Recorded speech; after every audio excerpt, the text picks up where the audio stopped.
Okay, so as in anything, we want to measure results. We all know what it is to do the same thing the same way, and for some reason think we're going to get a different result. It's just not going to happen.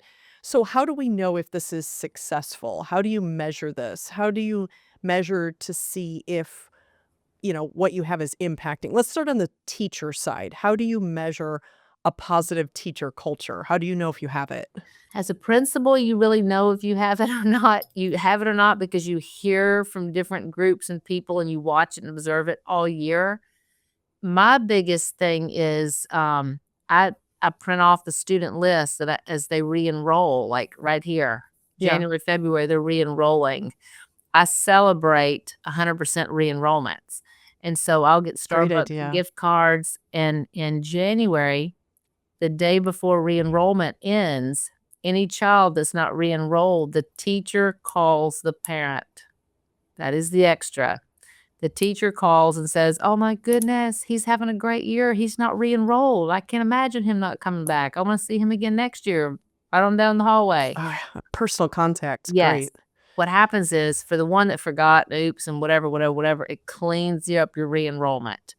And so then we'll wait. And if somebody hasn't 3 or 4 days later, I call the Mhm. family.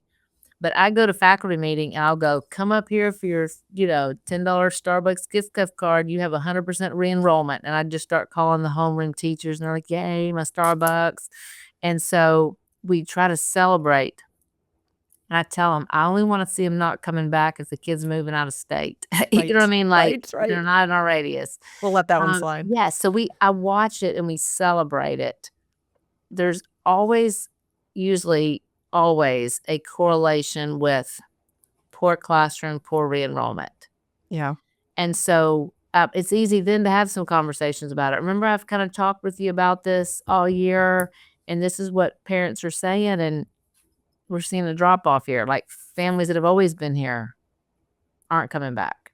And Right. so, to me, you can narrow more in on the problem then because it might be that whatever the issue is, and you can correct it, meet with a family or teacher, but your re-enrollment stats are easy to see, and most of the time, they can match up with that teacher's professional development plan or their evaluations from the year, because on it, if you've marked on there, "Excellent teaching these concepts, I need you to work on warmth with parents in the car line.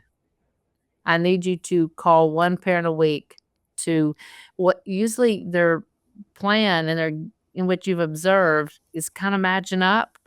And so, anyway, those are just some things, like, to look at. Enjoyed this short clip? That was just a sneak peek into a full episode on the Teacher Edition podcast. We are passionate about supporting Christian educators like you. Looking for more inspiration and practical strategies you could use today? Subscribe now wherever you get your podcasts. Brought to you by BJU Press.